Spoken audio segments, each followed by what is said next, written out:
Yo, what's going on, YouTube? Hope you guys are having a wonderful day today, wonderful Saturday, as I know you Chelsea fans are quite upset and the Arsenal fans are happy and West Ham fans are happy, but we have a lot to cover in this episode. One, the reason why I didn't upload for the past few days, guys, is because I've been recording a lot of FIFA footage. It's kind of funny when I say that, but I've been recording a lot of footage for my upcoming series on the channel, so I didn't really have time to edit anything, and I decided to play as much as possible to get as much footage as possible so that I can just focus on editing for the next few days / weeks, whatever it may be, and start putting out content like crazy. So if you don't see an upload for a day or two in a row, that's the reason why. I'm just getting things prepared for you guys so that we can really add some variety to this channel. You guys saw the team I had made with Hiro Kun Aguero in the 4-2-3-1 wide formation. Our opponent using the same formation in this first match of this episode, and he's got Tevez as a striker who is very, very good on FIFA 16. If you have not tried him,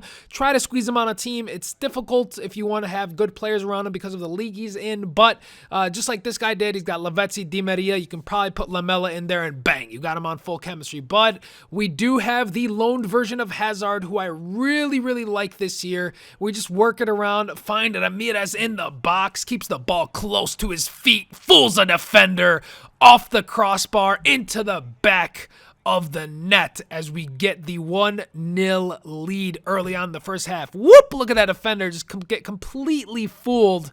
And then we end up trying to get another attack here in the 31st minute. We find Santi Cazorla making a run. Hiro Kun Aguero is free here, but he gets taken out and then no penalty is called?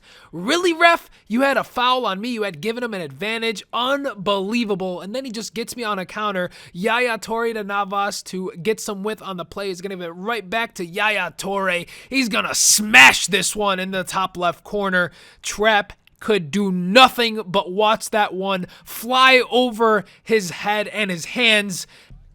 And all of a sudden, we find ourselves equalized before the end of the first half. Right there, Yaya Toure tries another long shot. This time, Trapp does a good job to make sure to save that one. Second half now, he almost got me in an over-the-top through ball. Luckily, it had no height on it. And then we just go ahead and counter him down the wings with Eden Hazard. And look, this beauty of play right here. Right around the defender, puts it around another defender, gives it to Santi Cazorla, who's going to finish off that beautiful work that Eden Hazard did for us. Just wonderful, wonderful dribbling from Hazard, but then Smarbs just falls asleep, makes a terrible, terrible mistake, and I give up the counterattack. Look at Di Maria with his weak foot off the crossbar. Trapp is going to have to take that crossbar out to lunch after that game because, man, oh man, did we just get completely saved by that.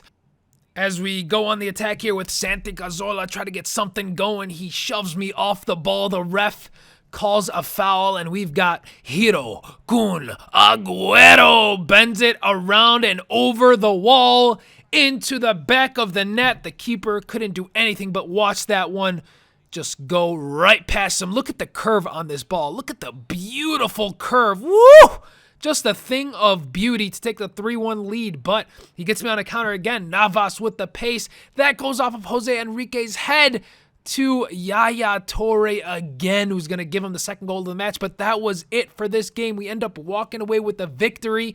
And you'll notice that we did not play well whatsoever. We only had 3 shots total and 3 goals. We got super lucky to walk away with the victory, but sometimes that's what happens this year on FIFA, because it's happened so many times to me that finally, when I get it going my way, I'm very, very thankful. But you guys can see we ended up making a new team. We went with the 4-2-3-1 narrow again. Even though I say narrow, it's not narrow on the pitch. I've mentioned this before. It's not narrow on the pitch. It's actually quite wide. The cams do play out wide. You see we got Dybala and Perisic on this team. And you guys are just seeing me play around with the instructions. If you guys want to try out these instructions, they're pretty solid, I think, for the most part. One thing I did notice over the past few days is I've been giving up a lot of counterattacks, and I think I mentioned in the past episode is that's when I realized that putting your left back and right back on stay back while attacking is really, really important this year because they still kind of push up to the halfway point, but they don't push up any more than that. Whereas if you leave them on defense, default, I feel like they really bomb up the pitch a little bit too much, and then you get left very, very vulnerable against the counterattack. And if you're a good defender and you can defend the counterattack, by all means, you can leave them on default. But for me, I like having that extra layer of security, as they say. But this match, of course, what would a Race to Division 1 match be on my channel without playing against a 5 at the back team, against a guy who's got the plus stat cards on his strikers, against a guy who's on ultra defensive counterattack that did nothing all game but watch me attack, and look what happens. Jordi Alba completely outmuscles Macon, which is fine because this was just poor defending by me. I should have just cut off his path rather than try to pull him, but I was so frustrated. He crosses it in, and then he scores right before the end of the first half. And after he scored that, I knew this game was over because there was no way in hell I was scoring against them. I don't know what it is, guys, but me, I just have a lot of trouble against players like this. I have a lot of trouble against people who like to defend, and then finally get you on the counterattack. We had an opportunity there to equalize with Perisic. We don't get it. Right before starting the second half here, I decided, should I make a change? Should I not? I ended up just kind of leaving the team as is. I said, you know what, forget it. Let's just go into the second half and see how it goes. And once again, I was attacking, but this is the early in the first half. Look at what happens here. He crosses it in, and that goes in. If that counted, I would have lost it. I would have lost my mind. But here's the thing with 5 at the back formations. I've said this before. If you don't stay focused and you lose your mind a little bit, just like I did here, you'll end up conceding, and if you concede 2, you know for sure it's game over because it's very, very difficult to score. And like I mentioned, maybe it's just me. I don't know if you guys have the same problem with it, but I get very frustrated and I just get out of my zone, I guess, because I'm attacking all game and I can't get anything going. And then I put my team on ultra attacking or all out attacking just to get something because, you know, what's the point? I might as well go down swinging, you know what I mean? I might as well try to score and get something out of nothing as Macon makes the run here. Hiro Gunaguero, which was subbed on late in the second half. We get one back, but I left my team on all out attack because I said, we have to score another one. This guy's just sitting back. And that pass was critical to make. Unfortunately, Gunaguero does not make that pass, and then poor defending. I don't hold my ground. I'm not able to just stick to my position, and Benzema is going to put this one right around my keeper, and that's going to be the 3rd goal for my opponent in this match. And then he shushes me. He ends up shushing me. A guy playing 5 at the back, ultra defensive, or park the bus, whatever it was on counterattack, is shushing me. And you guys can see the match stats. He had 4 attempts, 3 of them went in, and we had 1 win, 1 draw, another win, and then a loss. So 2 wins, 1 draw, 1 loss. I don't know why I said it the hard way. I could have just said 2 wins, 1 draw, 1 loss. But unfortunate news, we had some corrupt footage. You guys can see we're actually at 13 points, but you didn't miss much because we have 4 draws so far. So literally every game that was corrupt, and I'm not making this up. This literally was corrupt because I closed I exited the Elgato app while it was exporting the footage, and unfortunately I lost the 4 draws, but I guess you guys didn't miss much. And this game, you guys can see, was very laggy and choppy. I'm not sure if this is my Elgato. I sure to hell hope it's not, because if this is what all of my other footage is going to be like that I recorded over the past few days, I'm going to be super, super frustrated, and it's really, really choppy. I don't know what's going on.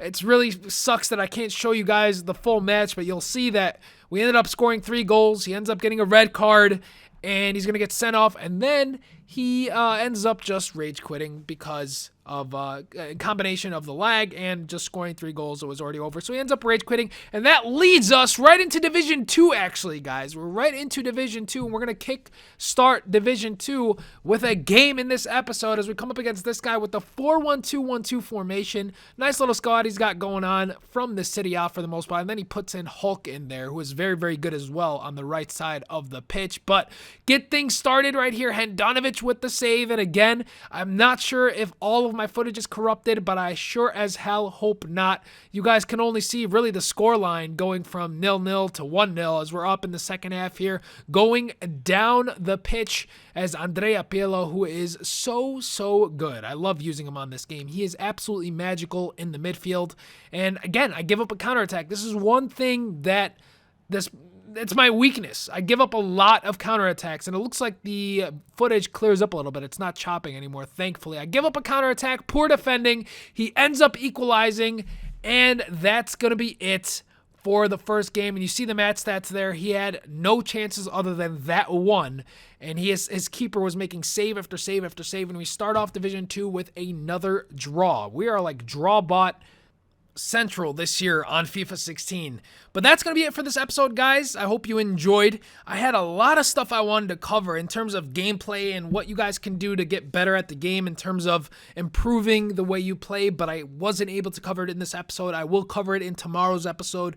There will be another Race to Division 1 episode tomorrow, and I'm really hoping, fingers crossed, that we can get the trading episodes going in the following week. I know I wanted to have it done this week, but again, that's what I was pretty much doing this whole week, was recording a bunch of stuff so that I can put it out for you guys, and that's why there wasn't that many uploads. So I do apologize for that, and thank you guys for being patient with me, but it will be coming your way. So for the next few days, I'll probably do the Race to Division 1.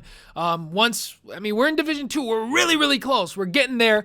Once we get there, then we'll be able to really give you guys a wide variety of things to really watch on the channel. Anyways, guys, if you enjoyed this episode, please give it a thumbs up. And if you guys want to see FIFA content, make sure you hit that sub button. I mean, what else you gonna do? Catch you guys tomorrow.